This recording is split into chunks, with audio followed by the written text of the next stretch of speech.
We are taking you today to a magical place in Mexico. You won't believe this exists. It was amazing. Absolutely fantastic place. So come today for the adventure. Woohoo! Yeah, come on.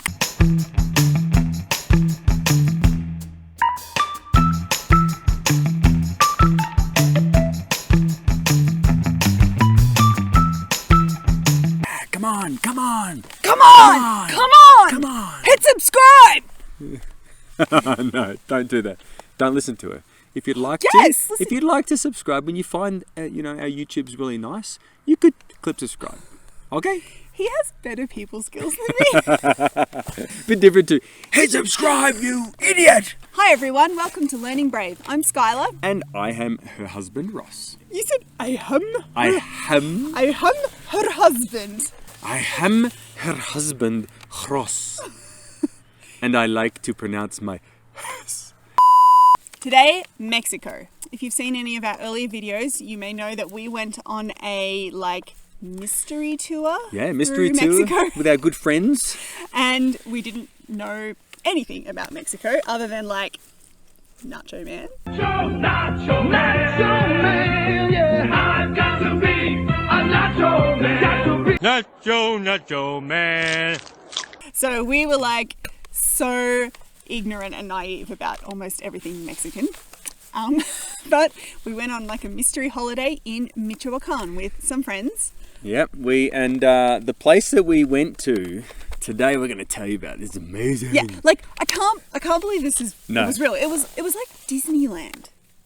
It was. Nothing like rides and theme parks, but it felt like the trees must be fake. Yeah. They're too beautiful, and the water must be Agreed. Yeah, It was like artificial perfection, but it wasn't artificial. yeah. What's the matter, Pop? I'm confused. In the middle of It was Michoacan. Yeah, Michoacan. So it's sort of northwest of Morelia, which is the capital of Michoacan. Past Pátzcuaro, which we talked about in an earlier episode, but the name of the place we went to is called Camecuaro. Camecuaro. But what I want to know is, I'm not sure if it's pronounced Camecuaro or Camecuaro. Camecuaro or Camecuaro? Someone Mexican help us. So for our Mexican subscribers, please tell us, is it number 1, Camecuaro, or number 2, Camecuaro? Help us to know. We went to this place and I knew nothing, and we turned up and we were just how is this here? Why isn't everyone talking about Camecuaro? Oh, that's so Australian. Camecuaro. I'm sorry, Mexican people. We had been told it's a lake. You'll love it. It's a beautiful lake. Great. We're It's a okay, lake, great. sure. There's lots of lakes out there.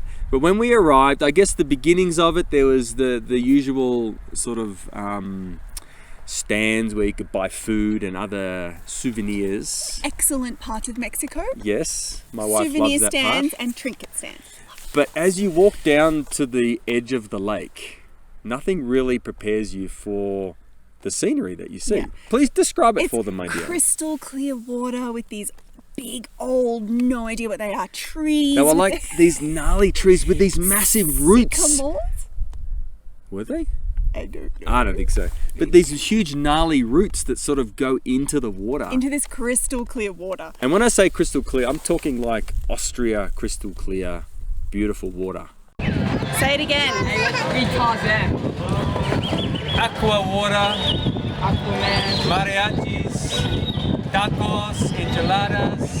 That's all you need. That's not a mariachi, that's a banda. What is it? Kenya. So, we got changed in the toilets where you weren't meant to and got told off. Really? Then, yeah. I don't remember that. We're just sorry, I didn't know. We just play. You could You be know, like- it helps if you're a foreigner sometimes because you can be I'm sorry. ¿Qué? No comprende. Yeah. We hired a boat with our friends and our Mexican friends, and we sailed down this crystal clear lake, and it was amazing. And It was. we were my kids. If you watched any of our channel before, you may know that they are obsessed with water. They will dive into any water, Any water. be it Fountains. shark infested, croc infested, Arctic freezing temperatures. It can even be like fountains in the main squares of European cities. Yeah, like public fountains that are for looking at. Yeah. Our kids like dive in. Anyway, they're like water nymphs. Water. Like, okay. Anyway, so they were like in this boat just dying to get out. And we're like, wait till we get out a bit further.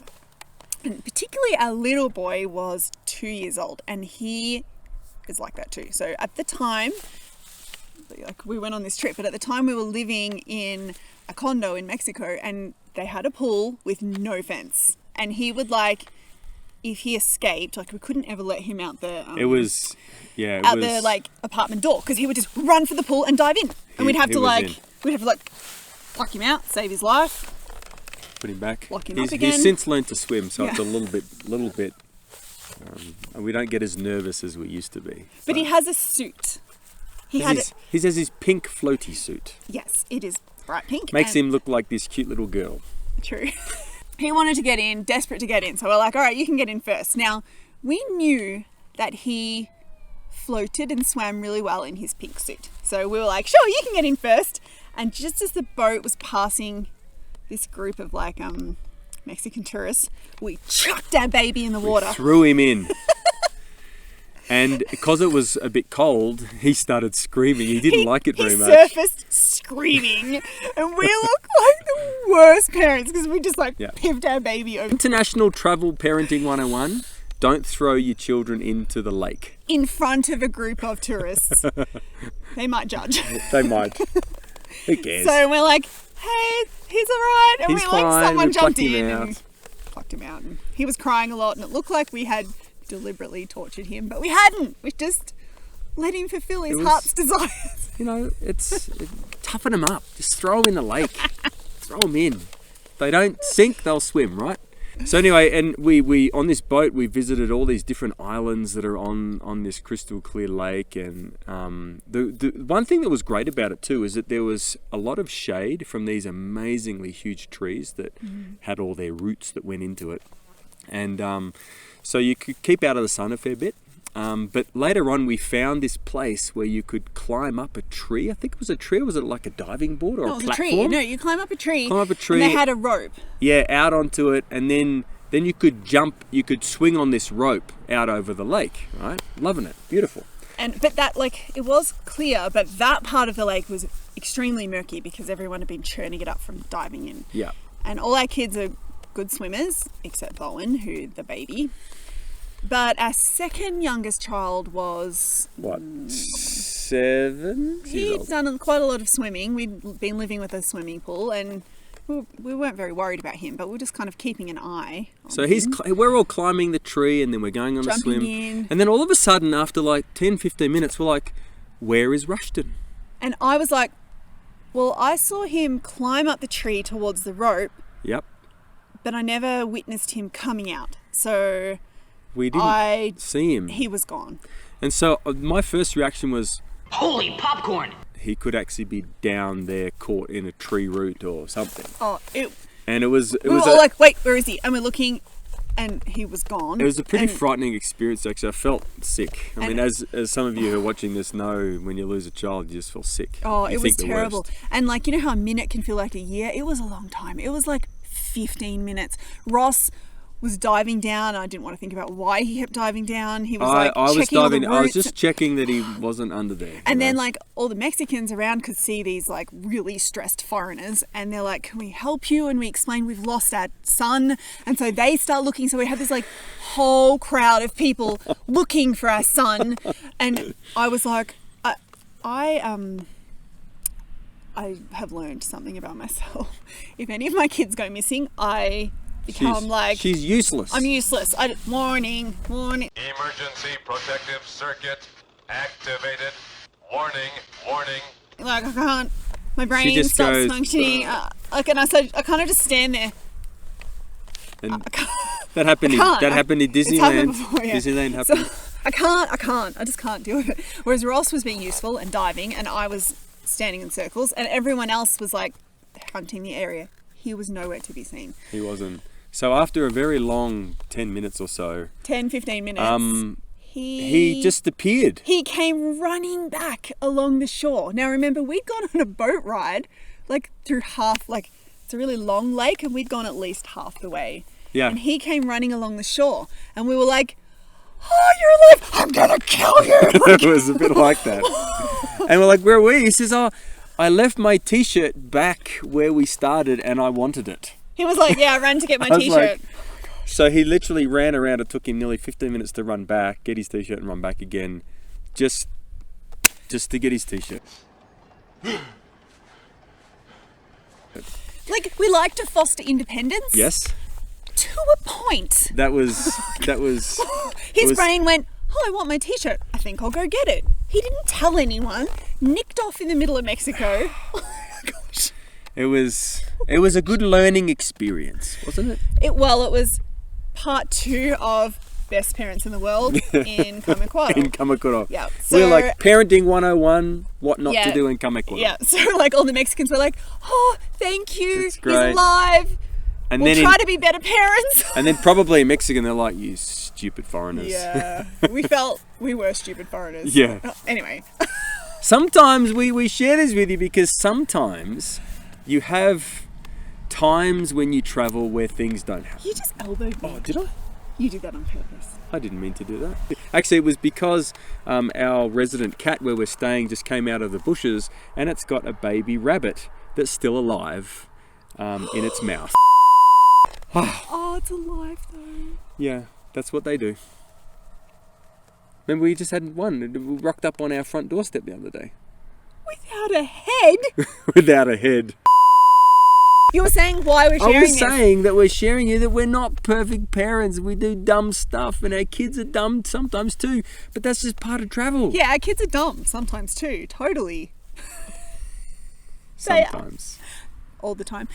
And that idiocy carries into international travel. So what you can travel internationally and still do dumb things. Yeah, if we can do it, you can do it. Yeah. If we can do dumb things overseas, so can you.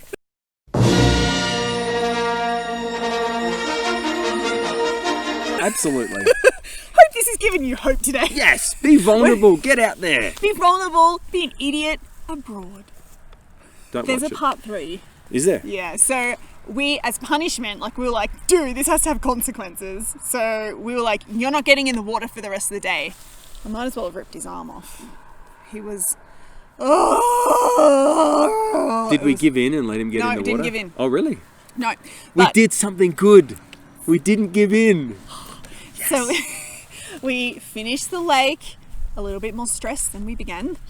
Went around an island. Everyone enjoyed the island except Rushton. Yes. And then we came back, and just as we were passing the first lot of tourists who were still there, that we chucked the baby in front of. This is Mexican tourists, by the way, Mexican guys. tourists. Not international tourists. So, one of our kids, I was like, "Hey, let me take a photo of you. Stand on the edge of the boat." Oh, yeah, I remember this. It was Levi who said, do like Karate Kid. Stand on the end of I'd the be like, boat and do your Karate Kid. And then, did you rock the boat? Or was No, it me? no. It was me. I rocked the boat and he fell off. And no, he slid and almost hit his head. Yeah. It was real bad. And Oh, man, I remember that. On our way back, in front of the same people, we're like, and we help him and get back in, and then we go off and we're like, bye. Like we are the cause. It was Some that- people in Mexico thinking gringos are idiots. Yes, probably. I'm so- But it was an epic experience. That's what life's not, about. not the bit where he almost brained himself. That's true, but we remember it, right? Yes, we It do. was a close shave, but we remember it. But we also remember this amazing magical place in Mexico that we would never have known about if we hadn't have just got out there and explored. And when I go back to Mexico, I'm going back to Kamekwaro. Wiser. Much wiser, and Wiser probably than with older before. kids. Yes. And you live and learn, right? So now our kids know not to go and hunt for lost clothing Yes. without informing us 30 minutes away. in foreign countries where they can't speak the language. That's true. But yeah, it was so amazing. We actually find that everywhere there are these hidden, amazing, magical places if we just kind of get out there and try and find them. And it helps if you know someone local. Thank you for joining us today. We will see you next time. Yeah. Woo, Bye, guys. and you too can travel Vicariously at the moment. vicariously. That's true. Hopefully, not too One- long in the future, we can all get out there again. Yes. All right. Thanks, guys. We'll see you next time. Bye. Bye.